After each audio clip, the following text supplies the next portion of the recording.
dark days are done and the bright days are here. My sunny one shines so sincere, sunny one so true. I love you. Thank you, Doc. Our next guest is one of those rare talents who has something to say and can say it funny. He's a writer-performer on the new Laugh-In and one of the most popular, outspoken, and entertaining personalities on the local news here in Los Angeles. He's won a half a dozen Emmys as a film critic and host of his own shows. Let's welcome Mr. John Barbour, right over there.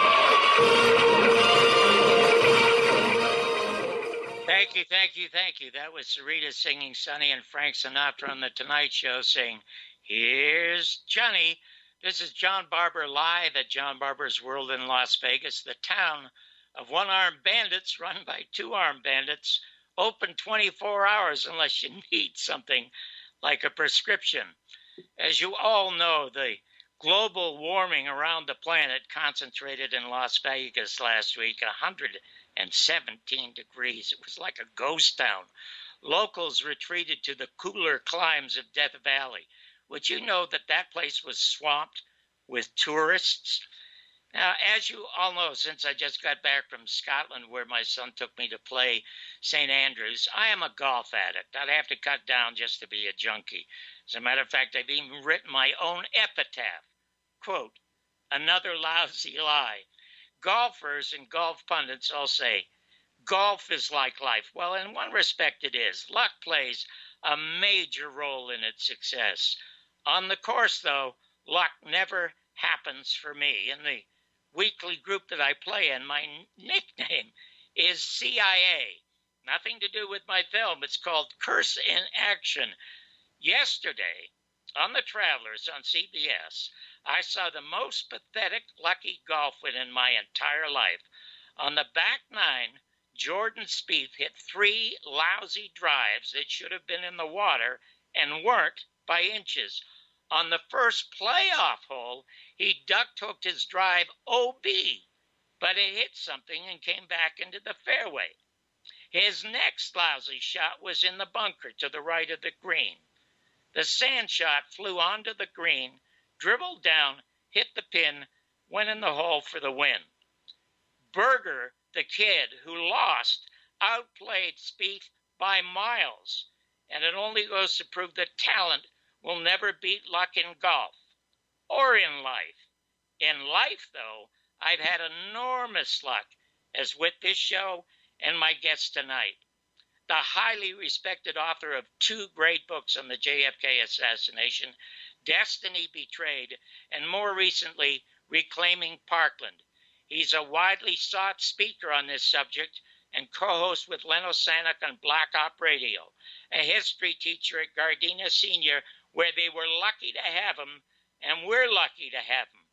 I met him in Los Angeles the last week in May when he saw my film and Cantor's Deli for the very first time, James D'Eugenio. James, thank you so much for being here and welcome to the show. Evening. Did you hear me all right? Yeah. Oh, okay. Because I didn't hear you. I didn't hear you answer when I said welcome to the show. No, I said thank you for the intro, and I said good evening. Oh, okay. Good evening, and thank you for being here. Truthfully, thank you for being here. I know that you made some really, really interesting notes about the film, because anything that you have to say on this subject or any subject related to the assassination is extremely interesting. But before we do that, a couple of things I'd like to know, because in the 2 days that we got to chat at Cantor's, in between crunching on pickles, I never got to talk to you about you. And so that I know more about you and my audience knows more about you, could you just give us a little bit of where you were born, your background, your parents? Did you have siblings?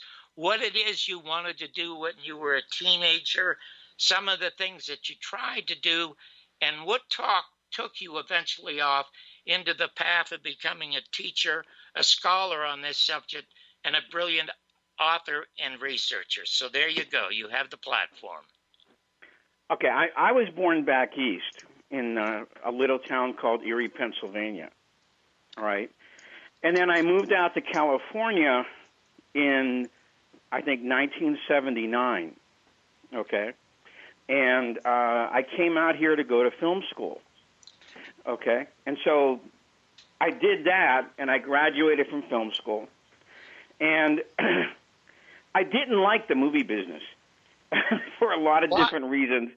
That's a long story. But I decided I didn't want to pursue that. All right. But I did write a screen treatment for a movie about the JFK assassination. Oh, how interesting. And then when Oliver Stone came out with his movie, he kind of beat me to the punch, all right? And so I turned my notes into a book, and that was the first edition of Destiny Betrayed, which I recommend nobody buy. Don't buy that one. Buy the second edition of Destiny Betrayed. It's much better because it was written after the ARB, the declassification of all the files. And there were a lot of files declassified on Jim Garrison. Okay, and so that's why I wrote that book, and that's a really good book. All right. Now, I decided to go back to something that I had a previous degree in, which was history. Okay, and I got my master's. I seriously thought of getting a PhD, but my advisors said it really wasn't worth it. Okay, and so I decided not to get the PhD. Then I retired from teaching about a year and a half ago, and now I essentially do this JFK stuff most of the time. All right, and thank you for all those nice things you said. And we publish a website called kennedysandking.com. It's all right, wonderful. which we It's a try and keep site. current. Yes. So And that's it in a okay, nutshell. Okay, when do you have siblings at all? What were your Yes, parents? I have an older sister, and I have a younger sister, and they both live back east. What do they think of what their brother does? Well, I haven't asked them about that lately, okay, but, they try, and I'm going to be doing a talk in September at VMI, and my younger sister's going to drive down from Cincinnati to see me. Okay, oh, wonderful. How wonderful. Okay, now, what on earth, because when you got around to writing the screenplay, had you ever seen executive action? No. My screenplay was based on Jim Garrison. Right. Okay, so how did you happen to get interested in Garrison? And you must have felt entirely alone. First of all, whatever made you think you could get a film made about Jim Garrison? First off. And then secondly, how on earth did you ever get interested in Jim? Okay. This goes back to one day back in the mid-1970s. I was going through a bookstore, and I noticed, they had a section of Playboy magazines. And I saw Jim Garrison. I didn't read the Jim Garrison interview when it came out in 1967, okay? And I probably wouldn't have understood it because I was only 15 years old at the time. But now, about 10 years later, I picked up that interview, and I can't describe to you how I felt reading that interview. Because for me, to read that interview told me two things. Number one, the Warren Commission was completely wrong. And number two, the press had done a smear job on Jim Garrison. Okay? So I kind of kept that interview in the back of my mind, and when a friend of mine, when we were going to film school, he said, "Why don't you write a screenplay?" I said, "I don't really know what to write about." And he goes, "Well, why don't you think about it?" I said, "Okay." So I decided to write a screenplay about the Kennedy case through Jim Garrison. Because I thought that was the only way that you could tell the story. Because he's the only guy who ever brought anybody to trial, Well, I must tell you, you say you can't tell me, but you can tell me because you almost sound like me. I mean, I paid no attention to this. You probably paid more attention to it than I did. But as I show in the film, when I tried to book him on the AM show in 1970, I had accidentally read Heritage of Stone. I read the Playboy interview that you read, and I was thoroughly fascinated, but I didn't pay much attention to it until I accidentally picked up Heritage of Stone and tried to book him on the AM show, #1 show in Los Angeles, and I got fired once I had booked him on the show. So you and I have that in common. But I heard you a number of years ago, and I was so moved by what you said, because there have been, as you saw in the film, there's the assassinate. If they can kill a sitting president like they did John Kennedy, the CIA can do in an aspiring president like they did his brother. And we showed you Thomas Noguchi's coroner report. The shot came from behind. Probably the same thing happened to the other people that we show in the film, Martin Luther King. But the thing that is so important to me about that is your insights into the histories of assassinations, and it's one that nobody talks about. And you were brilliantly moving in this interview that I heard, and it was about Dag Hammarskjöld. Tell our audience who Dag Hammarskjöld was and why his assassination, why his murder seemed to parallel that of John Kennedy's.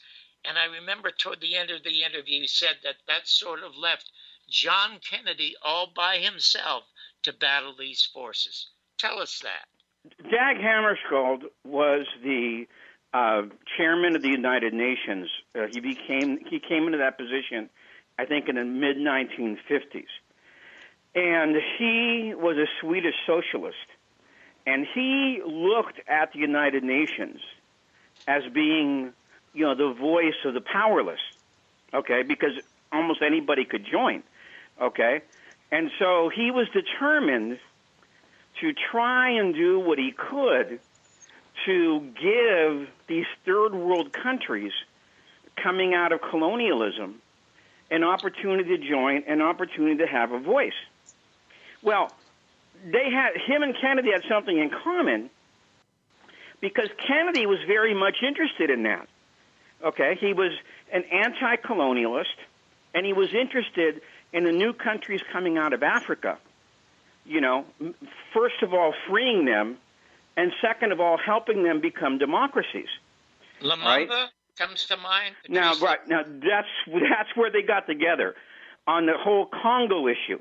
This giant revolutionary situation in the middle of Africa, in which Patrice Lumumba becomes the first democratically elected president of an African nation coming out of colonialism, all right? And so the problem was that the Congo was so rich in natural resources that a lot of the European countries, specifically Belgium and England, did not want it to come free. So they did everything they could to destabilize the Congo, and they did. And so finally, Lumumba pleaded with Hammarskjöld to help him. And so Hammarskjöld agreed, and he sent in a military force, okay, of about, I think, 5,000 men to try and save Lumumba, all right? But they ended up killing Lumumba anyway, all right? And so, but Hammarskjöld decided he wasn't going to give up, okay? He was going to try and keep the Congo together as a free and independent country.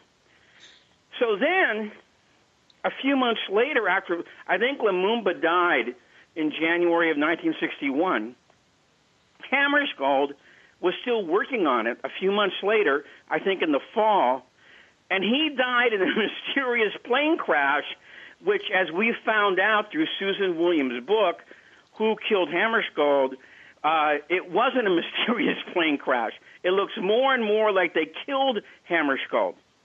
Well, when Lumumba died, JFK, there's a famous picture of him when he got the news, and his hand is over his face, and, he has this very pained expression, all right? very, very upset. When Hammarskjöld died, he reacted the same way. He told the Swedish representative, Dag Hammarskjöld was the greatest statesman of the 20th century. All right?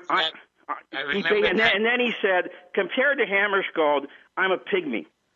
But I'm going to do everything I can, to try and keep up what he wanted done. And he did. He kept up. He took on the whole Congo thing by himself.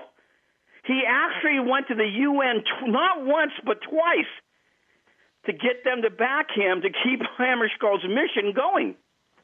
And at the same time, him and Hammarskjöld had also agreed on keeping Sukarno, the Democratic elected president of Indonesia, in power also. And so Kennedy kept up with that one also. He was basically carrying both those two issues on his back, at the time that he died. James, let me tell you something very honestly and very sincerely.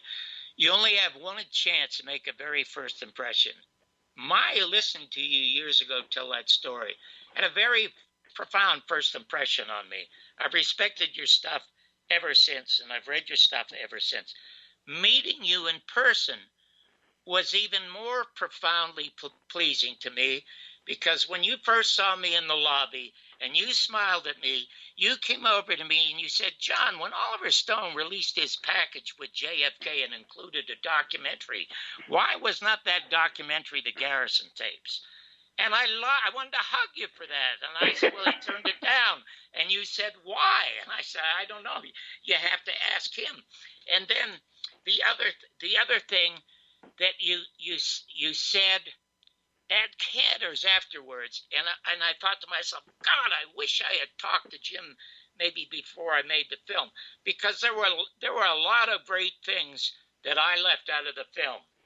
And I agree with William Matson Law, who said this is the best documentary ever made about JFK. But that aside, one of the things that, first of all, that you just told now, with the same passion you told 10 years ago, the Hammarskjöld story. And I so admire you for those enthusiasms, because you carry them with you everywhere you go, and it shows up in your writing. But when we were at one of the things I loved about Garrison, because it doesn't exist in America anymore. Wit doesn't exist in America. The wit of Gore Vidal, the wit of H.L. Mencken, the wit of Hunter Thompson, it's all gone. And in the film, when we show Mike Wallace confronting Jim Garrison and saying to Garrison, well, New York Times says that you drug people in order to get people to say things against Clay Shaw. Jim Garrison's response is monumentally brilliant. Neil Simon could not have written anything that witty or that sardonic. And then afterwards you said to me, John, you know that Mike wasn't the first guy to go down there sent by CBS. And I was staggered. So now I know you're so thorough, being a teacher and everything, you're so thorough, you've made a bunch of notes. But tell us who the first guy was that went down there assigned by CBS in order to trash Garrison. Joe Wershba. Joe Wershba, if you see the George Clooney movie, Good Night and Good Luck, right. He's in that movie. He's a character, and I think he's played by Robert Downey Jr. Okay? And he was a pretty decent guy. And he went down, and I've seen the transcript of that interview, and he was being really fair with Garrison. Basically asking him very intelligent questions, why he didn't believe the Warren report, letting him answer. And obviously, that wasn't what CBS wanted, okay? All right? And so what they did is they sent Mike Wallace down then to confront him with why are you drugging your witnesses, why are you bribing these people, the typical smear job that they wanted to put on television, And so that's the way the media worked with Garrison. They were intent on smearing him no matter what. If we have to do it over, we'll do it over. Okay? Well, when we were sitting at the table, there were about 8 people, and somebody said something to the effect that, this is complimenting the film and the rest of Jim Garrison's story. And you leaned over the table, you said, but it's more than Garrison's story. It's the story of the media, and it's as topical today as it will be tomorrow because of all this fake news. And I wanted to give you another hug then.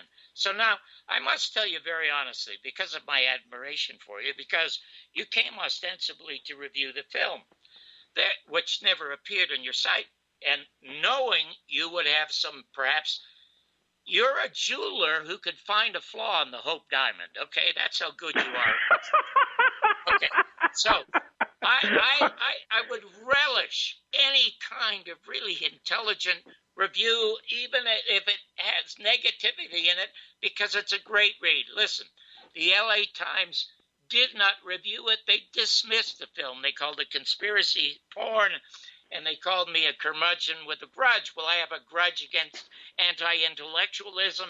I have a grudge against the uninformed, and I have a grudge against injustice. And America and the media is filled with all of that. So I forgot it. This kid in New York, his name was Avi Offer.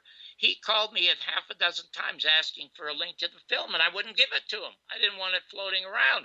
I didn't want him to see the film. I didn't know who he was. He writes for Rotten Tomatoes. He came on his own to New York to see the film on his own and gave it a rave review. So great. That has no effect on me. The negative review has no effect. But when somebody's a scholar that I admire like you, I was sorely disappointed when I tuned into your site, which I go to every single day, and saw nothing but the trailer.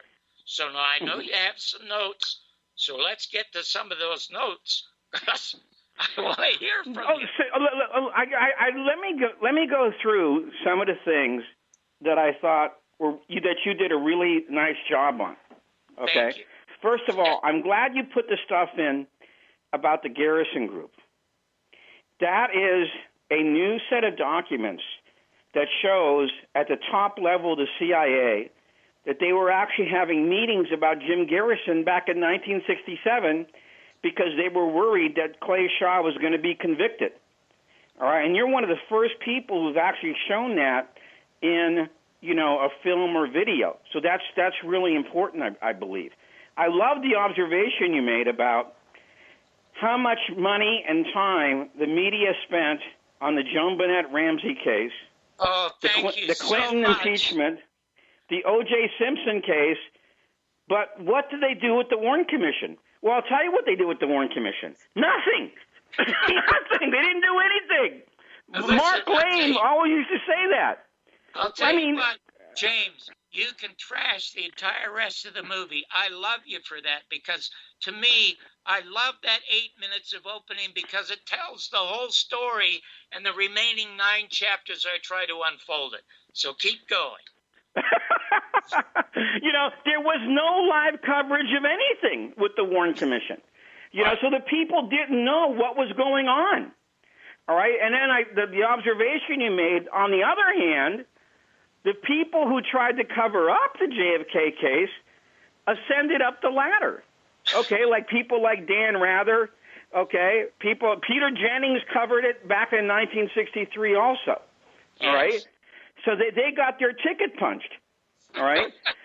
Okay, so in other words, this was the beginning of the first showing in the modern media, and I think you made this point also, of something called Operation Mockingbird. Okay?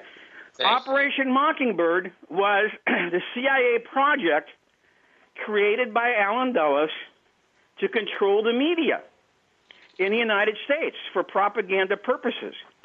All right, and then the principal purpose, as Garrison pointed out, was to create a foreign policy that would create fake wars, and he included the Cold War as the first great fake war. Right, and Mockingbird was supposed to support those things. Yes. Right, and then you named some of the people involved, like Ben Bradley and Joseph Alsop. I don't know. Did you mention Bill Paley? Yes, the head of CBS was with OSS. Right. Okay, and then also Sarnoff at NBC. Sarnoff had a direct role in the NBC's hatchet job on Garrison. He essentially See, gave them. I did not know that. I sort of blamed Walter Sheridan for that, who was also. Yeah, but he got cleared from the top though. From Sarnoff. I see. Okay. Okay. All right. So that was, and I like the way you put in John McCloy. All right, because here's a guy who was one of the prime movers on the Warren Commission, and then secretly he's helping CBS put together their special. And the public doesn't know this. The public doesn't know that McCloy's a consultant to the program. I mean, what kind of freedom of information is that? You know, I think the guy has he has an axe to grind. But CBS wanted to keep that secret. Well, I would have too, if I would have been CBS also. You know, and then I think the comments you made back then, after NBC did that hatchet job on Garrison, because of something called the equal time provision and the fairness doctrine, he was allowed to go on TV and defend himself. Yes. We don't have that anymore. See, that's why exactly right. a network like Fox even originated in the first place, because we don't have the fairness doctrine. If you talk to any of these guys in the news business, you know, they'll tell you that was an incredible milestone when Reagan got rid of the fairness doctrine and equal time, because now it got to be like mud wrestling. You know, you couldn't defend yourself. You know, the news got to be like mud wrestling. They could say anything they wanted about you. Yeah, and James, let me tell you something. I screamed this for a very popular anchor woman who literally almost screamed out loud, because she, as a major in journalism, a PhD, she did not know that in 1963 a company could only own 5 television stations. Yes, she had never heard of the fairness doctrine. Right, and there were rules against cross ownership back then.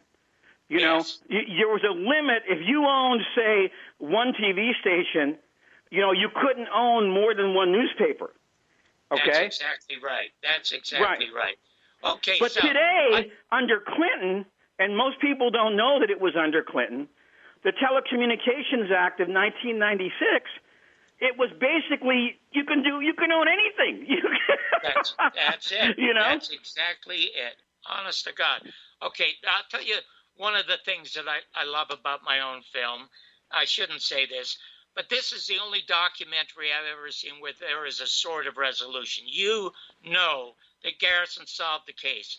He got a conviction for perjury that the government stepped in and prevented, okay? Garrison wasn't interested in shooters, even though he named the shooter to me. He was just interested in getting to the bottom of the case. Is that we put together, you mentioned Dan Rather earlier. Dan Rather lied to us, obviously, in 1963 about the headshot. But nobody knew that because they didn't see the Zapruder film until they saw it on Geraldo Rivera's show in 1975.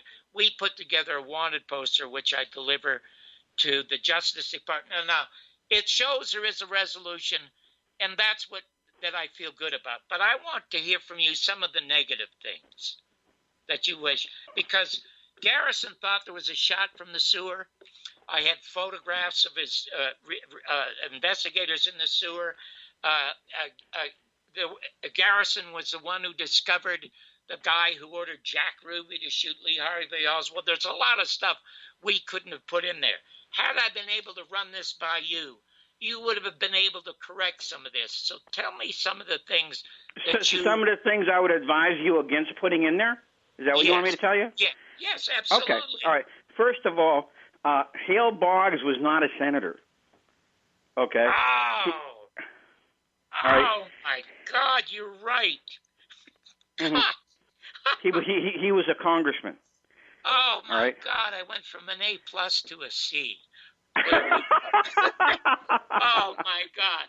Thank you. So if you were going to say senator, then you should have had a picture of Russell Long there. Yes. Okay, because he was a senator. Yes, that's all right. And right. he did talk to Garrison about his doubts about the JFK case. All right. Yes, that's true. Okay. All right. Now, another thing I would have advised you against, in the Heritage of Stone, Garrison doesn't really talk about the Shaw trial because he couldn't. Because at the time he wrote that book, the Shaw trial, he had filed the perjury charges. If he would have talked about the Shaw trial in that book, that would have given the other side a reason to get the case thrown out. Okay? I see. Well, see, I read it in 1970. I have an autographed copy of that in my safe. And I never went back to reread it, but I remember standing in that bookstore and finding out about the Zapruder film and all that other stuff. And that's when I rushed home and booked him on the show. Because, like you... Well, to me, that story that's worth watching the movie, okay? Because that tells us everything we need to know about how bad the media is on the JFK case. And that was, I thought, the best part of your film was when you went ahead and nailed George Schlatter. You even pointed out the woman who did the editing.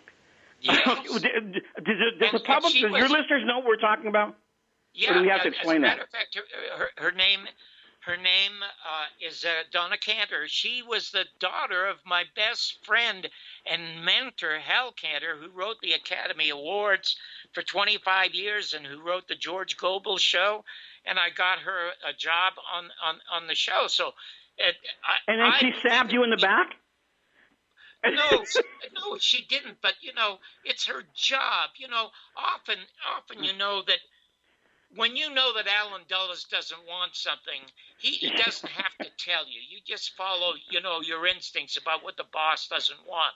She was ordered at midnight not to call me. So she didn't call me. But when I confronted her the next day, she cried her eyes out. She apologized and apologized. She has since gone on to be a successful documentary filmmaker. Jim, listen, you co-host with Leno Sonic. I would love you to come back as often as you can to do my show. You're just wonderful. And thank you.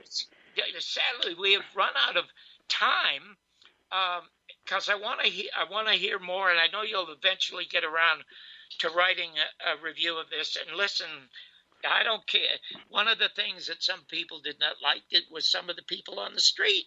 Okay, but that's me. I created that when I did Real People because, like you, when I look at television and I like something, I applaud and compliment the set.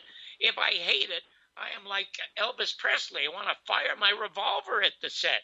So I would go out in the street and show people clips or tell them something and insert it. Some people loved it. Some people hated it, but I liked it. Anyway, James. I didn't have any problem with that. I thought that was kind of neat.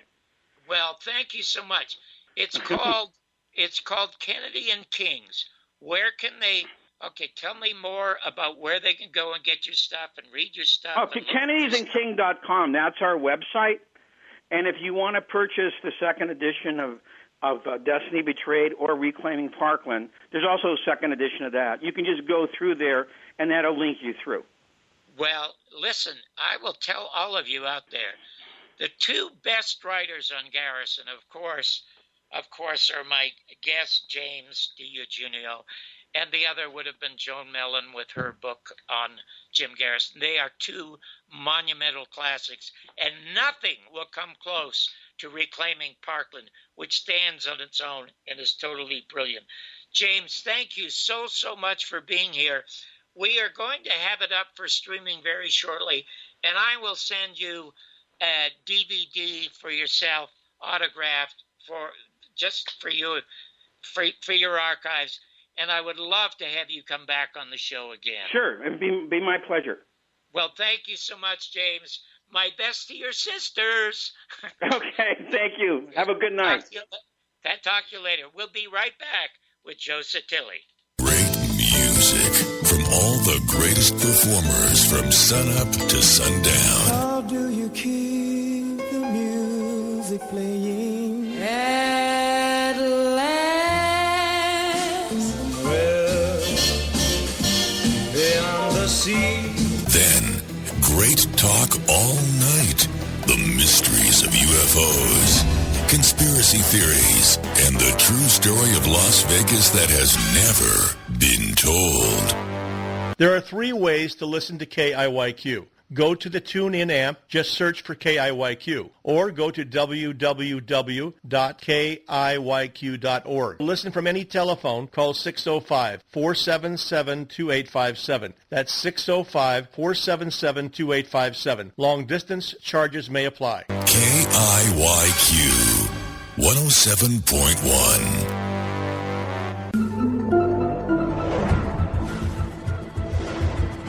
Hi, this is John Barbour of John Barbour's World every other Monday at 5 p.m. Pacific right here on BBS Radio. I'm telling you about a terrific show, The New Criminal Minds, with outstanding actor Gary Sinise, called Criminal Minds Beyond Borders. A tough drama about a special unit of the FBI involved in protecting Americans who are beyond borders.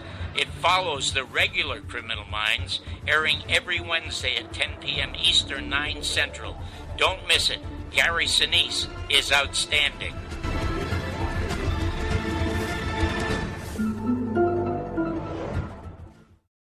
Hi, I'm Richard Belzer. This is the great BBS Radio. Thank you for that smile upon your face. Oh, Sunny. Hi, this is John Barbour. You may remember me as the co-host, producer, and creator of Real People, America's first reality show, or most recently as the writer-director of what's been called the definitive documentary on JFK's murder, The Last Word on the Assassination. Now I'm doing a show every other Monday from 5 to 6 Pacific Time on BBS. You'll hear provocative views, unreported news, and film reviews from me with outstanding guests and you. Join me on John Barbour's World.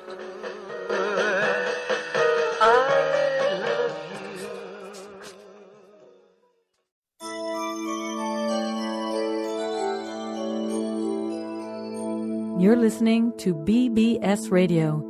If it's not mainstream, it's on bbsradio.com.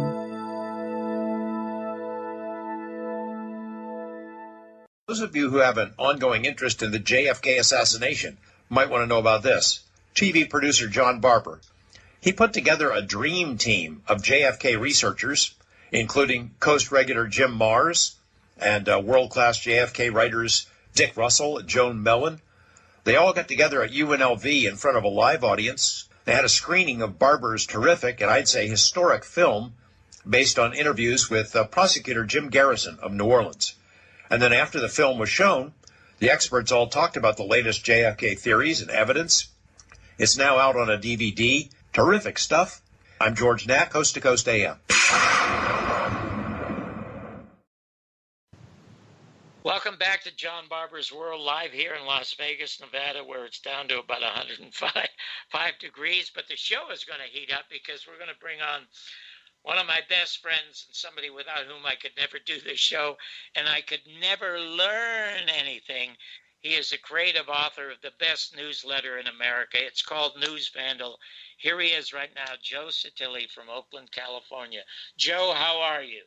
Well, I'm great now that I got to hear James DiEugenio praise the film and go off on, I mean, as you pointed out, the energy that this guy brings. He's been doing this, for 40 years, 35 years, something like that? Yes, a long time.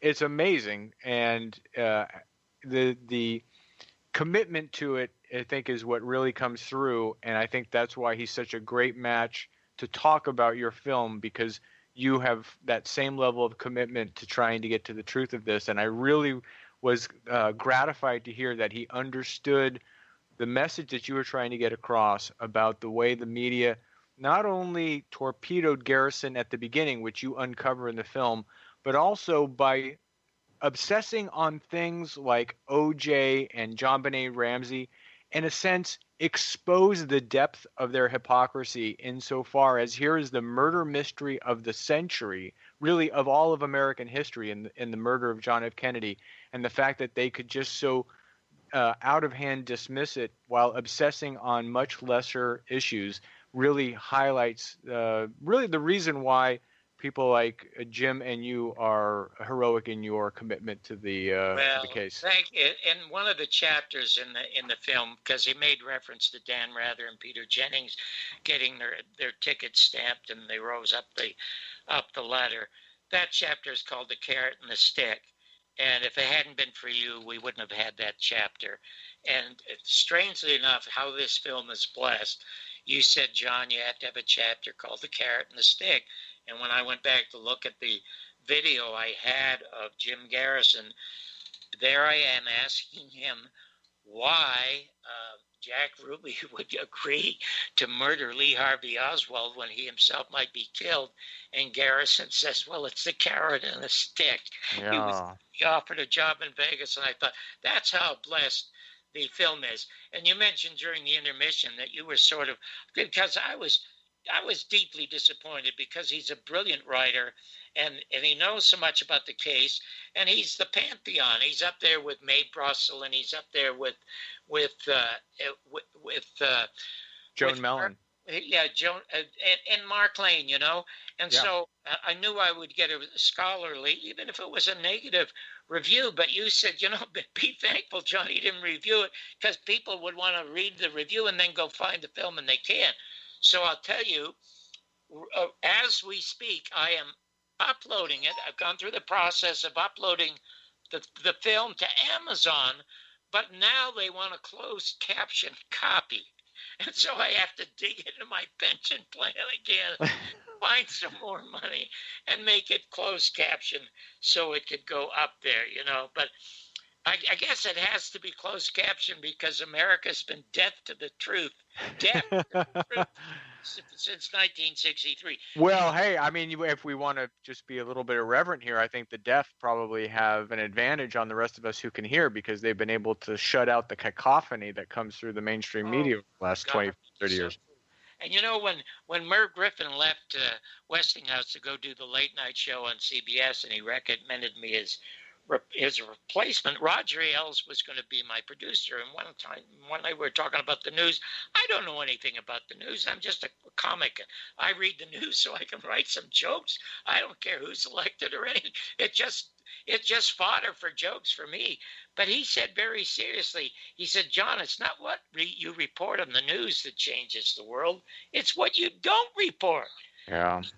And he was a kid when he said that. So, well, you know, it's funny that you say that, because we've heard now there are different layers of journalism. You have what's going on online, and online, basically, it's a banquet. If you really want to find out what's going on, and you have the time and the energy and the desire, you can go out there and you can find out. It's one of the reasons why I do the rundown. It's like here I look at all these different sites. I want to give you just a shot at getting a handle on what's going on, because there is a lot of great reporting going on. But, you know, obviously most people get their news through television and through the news media. A lot of comes through cable news.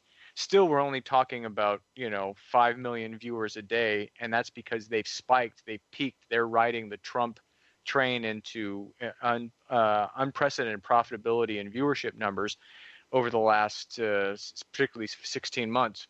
Right. But you said, Ailes said it's what you don't report that matters. And here's something that's not being reported that really is just mind-blowing to me. Now, if there is a liberal, or let's even expand that now, a deep state plot being run by the media to destroy Donald Trump through the Russiagate story, and their ultimate goal, the Russiagate thing, is just a tool. What they want to do is destroy Donald Trump. Why are they not talking about Seymour Hersh's brand new piece that went up yesterday on Die Welt? Welt, that's a German news source. Why? Because he used to write for the New Yorker. He wrote for the New Yorker all during the George W. Bush administration. He had these incredible contacts inside the Pentagon, and he was exposing all of the folly of the invasion and occupation of Iraq. I was reading your comments on it on Facebook this morning. I got about halfway through, and I thought, my God, this is so interesting. So could you expand on exactly what it was that Cy Hirsch was commenting on, and the additional comments that you made about Hirsch's article? Sure. So, this is all about the red line in Syria. Now, Hirsch, when Obama had a red line in Syria, if you use chemical weapons, that's crossing a red line. And then apparently, supposedly, Assad's regime used chemical weapons. And then they had the tomahawks ready to go. There was going to be a massive strike that was reputedly going to decapitate the regime and depose Assad. And I remember that day, I thought we were going to war, and Obama came out to the Rose Garden and said, we're not doing it.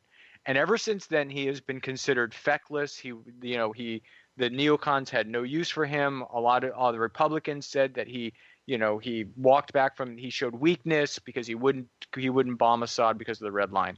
Well, Hirsch wrote a piece later in the London Review of Books, because again, he can't get published here, talking about the red line and the rat line. And what was going on is that if you want to go back to Benghazi, what was happening at Benghazi was at the CIA annex, they were taking weapons from the fallen regime in Libya and spiriting them out through the port of Benghazi, because there is a port there.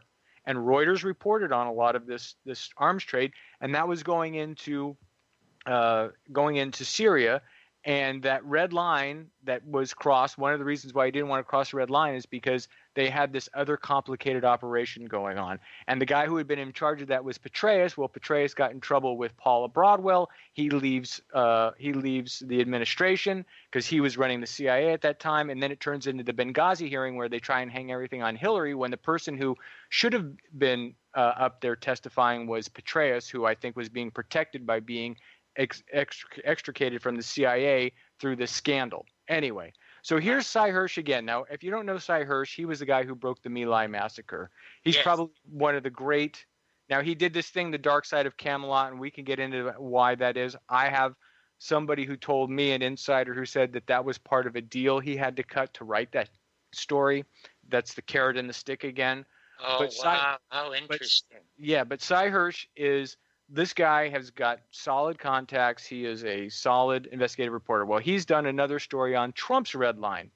And Trump, right, sent Tomahawk missiles into that airfield. The airfield was mostly abandoned when he sent it there. It all looked like kabuki theater, and it was all done on this idea that Assad used sarin gas on, using air quotes, his own people, because, you kill your own people, we're going to come after you, all that, whatever. So he puts together this amazing story with insider sources that basically says this: Mattis, Pompeo, the national security team, all had determined that they had no evidence that Assad used sarin gas or chemical weapons in the attack that Donald Trump that Donald Trump said was a rationale for launching Tomahawk missiles. In fact, the 500-pound bomb that was dropped on a building there that led to what may have been dispersed other chemical agents like fertilizers and pesticides that were stored in the bottom of the building, a building that was a Al-Qaeda headquarters, and the Russian intelligence had determined this was going to be the site of a massive coordinating meeting that they wanted to get rid of this. They wanted to decapitate this part of this leadership of this Al-Qaeda cell. And they were in communication with the United States the whole time. And as a matter of fact, because of deconfliction processes, and that's where Russia and the United States were both operating over Syria, so they had this deconfliction protocol where they would let each other know what they were doing so that they would never get into a friendly fire incident, that the United States had been warned in advance that this attack was going to happen, had been told about this Al-Qaeda cell, and had been told that this 500-pound conventional bomb was going to be dropped there. All of that actually happened. But for some reason, this footage came out, and this footage showed people suffering from all kinds of fallout from what seemed to be a chemical attack. Well, it couldn't be a sarin gas attack because there's no explosion with a sarin gas attack, but there was an explosion with this attack. Oh. And the variety of symptoms show things like chlorine and other effects, which means there were a variety of chemical agents, which means it couldn't have been a sarin gas attack. They went to Donald Trump and told him this, and he didn't want to know from nothing about any of this. He said, forget about it. He basically decided he was not going to listen to anybody in his intelligence or national security advisor, any of his national security or intelligence advisors.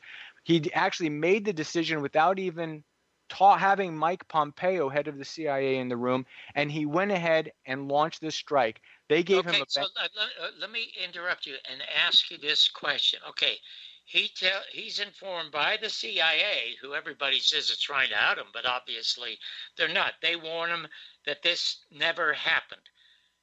Now you say he launches it. He basically said, "I got to do it. I want to do it no matter what. But Give what me I'm options." saying is somebody has to push that button for him. If it's not the CIA, is it the Pentagon then? It's the Pentagon, and this is what. Oh, so he is now in bed with the not in bed with the Pentagon. Think about this. He has put around him military officers. What are military officers going to do? They are going to be deferential to the chain of command. And apparently, according to Hirsch, the insiders who were there as a part of this decision-making process, they had their, not just their ears to the ground, but people there, that they gave him a banquet of options. One was do nothing, one was the moderate strike, one was a larger strike, and one was a decapitation strike. And apparently, Mattis and others, maybe McMaster, were ready to resign if he went beyond the Kabuki theater strike, in which the United States actually went ahead and warned the Russians that the strike was coming. The Russians warned the Syrians. They got everything out of there and let him blow up a couple gasoline tanks, a couple air fuel tanks, so that there was a big explosion and they could show him a battle damage assessment that would placate him so that they could just get this thing out of the way. This is how bizarre this whole thing is now with Donald Trump as president. Basically, the United States military leadership and the Russian military leadership concocted a Kabuki theater scenario to placate a president who could not be placated by his own intelligence agencies, run by his own appointee, Mike Pompeo, saying, we have no evidence of a Syrian sarin attack. Oh, my God almighty. Now, this is John, just time out. If it's me, if I'm in the media and I want to if I want to damage Donald Trump, why am I not running this all day long instead of going over and over and over? That's the question I was just going to ask you. Why aren't we hearing about this if they're out to get Donald? Because the media is not out to get Donald. The media is out to turn a profit. And they're not, it's actually, sadly, I almost wish that what we see with this incessant pouring over old details over Russiagate. Now, look, if Washington Post or New York Times breaks a story and sources say that Donald Trump is under investigation or Jared Kushner is under investigation, okay, you cover it, that's fine. You cover it for that hour-long program you have or that evening, okay, if it comes out at 4. You don't cover that story for 5 days so that by the third day you're talking about a story that was broken 3 days ago. You've got 8 people sitting on a panel and they're all yelling at each other about something that was broken 3 days ago. But that's what the media does. Why? Because it's low overhead. It's cheap. You don't actually have to deploy reporters to the field. For this story that Cy Hirsch has obviously spent months putting together and enterprising, they would actually have to deploy reporters out into the field to go and verify the claims so they could say, we verified these claims. When you hear them verifying claims about leaks, all they're doing is going and talking to the same people that the Post and the Times were talking to, and they can do that in 5 minutes because they're all located inside the bubble of the Beltway and they don't have to get outside of the Beltway to do anything. Also, all these news outlets basically ran with the same BS story that Donald Trump swallowed hook, line, and sinker and refused to listen to any evidence to the contrary. And since they all bought in on the story and showed the same video and made Assad look like he was just, basically tantamount to Hitler. And oh, by the way, guys like Fareed Zakaria and all the commentators from left and right said, this was the right thing. He's finally showing he's presidential. He made the right move. Hillary Clinton praised it. Everybody praised this because you know what you do? If you drop bombs, all of a sudden you're president, because that's where we are as a country. And the media has bought into it. And frankly, if they were to go to this story and start to unpack this story on the air, they would have to apologize for getting it wrong themselves. How did it end up in Germany? I mean, Cy Hirsch has such massive credentials. Could he not have gone to PBS? Could he have not gone to no way. another? Could he have not gone to Mother Jones? I don't know about Mother Jones. Mother Jones is kind of weird right now. He was at New Yorker, and that's apex. That's top level stuff. When you're publishing in the New Yorker, you're doing, and that's what he did all throughout the W administration. After the W administration, when he started to go after Obama, he couldn't get the time of day. He went to the London Review of Books, and that's where that Rat Line and the Red Line, I highly recommend it. It's all about this weapons transfer that was going out of Benghazi. I think that's what's it called? What's it called again, and where can the Rat Line and the Red Line, and it's the London Review of Books. And if people want to get a link to it, email me at info@newsvandal.com, because that's the real Benghazi story. Hillary had nothing to do with Benghazi. It was actually David Petraeus, and it was the CIA. There's the CIA annex there. That's what the people were after. And I actually wonder if Christopher Stevens was there on a fact-finding mission to see what the CIA was doing, and they were uncovering some nefarious stuff going on with weapons transfers that may have caused some people some embarrassment. David Petraeus. So. Yes. So, this is one of the things that the Republicans did, is they ran interference for Petraeus and the CIA on that thing. But, this is where Hirsch is getting published. And you know what? It's on, it's WELT.de, www.welt.de. It's Welt. The Welt is the name of the newspaper. It's on there right now. It's in English. It's totally readable. Or you can go to my Facebook page, jpsatilli at Facebook. You look. This is bombshell stuff. If you wanted to go after the president, this is what you would do. But this just shows you how inept and how callow the media is, because you want to know what they're really after. They're after ratings. And you want to know what the Russiagate story is? It's a daily soap opera. And they just over the daily soap opera. Tune in tomorrow. We have a cliffhanger tonight at 9 o'clock. Tune in tomorrow, and we'll get you updated on the minuscule little advances in the story that we may have gleaned from other people's reporting, and we'll talk about it all day long. I have absolutely no respect for Bernie Sanders and do not understand why he is getting all kinds of airtime and print time still. But if Bernie Sanders does not like Donald Trump... Oh, there's no time? Oh, my gosh. Are we out of time, Doug? Oh, my God. Oh, my God. Oh, I got to bring James D. Eugenio back. I've got to bring Joe Satilli back. Oh, my God. We got to do another hour with these two. Joe, where can they find your stuff? No, take care, Tom. They take care. They know, the time is up, and we'll see you in 2 weeks. Okay, Joe, thank you so much. I want to thank Mike Kim and Doug and Don Newsom, whose BBS radio is just exploding all over the place now. I couldn't do without all of them. Ed Murray used to say, good night and good luck. You're my spark of nature's fire. You're my sweet, complete desire. A sunny, sunny, sunny, sunny, sunny. I love you.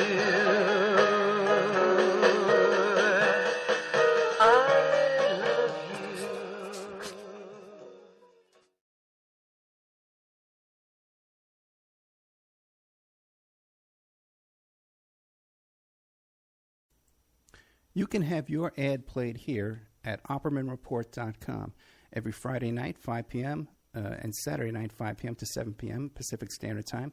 And on Friday nights, too, we do a live portion for 1 hour that I just do a live monologue. The ads are very, very inexpensive, and they're also played in the Opperman Report member section. In the member section, you can find all kinds of exclusive content that you won't find anywhere else. It's as cheap as $6 a month, $20 a quarter, or $75 for a year. If you contact me directly at oppermanreport@gmail.com, I'll set you up with a little special deal there where you get a discount if you PayPal me directly, and you even get a copy of my book. I want to thank Sean Duff from strawman.com. He runs the website. He runs the member section. And I also want to thank William Ramsey, who helps us to produce the show and book guests. You can find Sean Duff at strawmanmusic.com. He's an excellent musician. You can find William Ramsey, who's an excellent author, at William Ramsey Investigates on YouTube.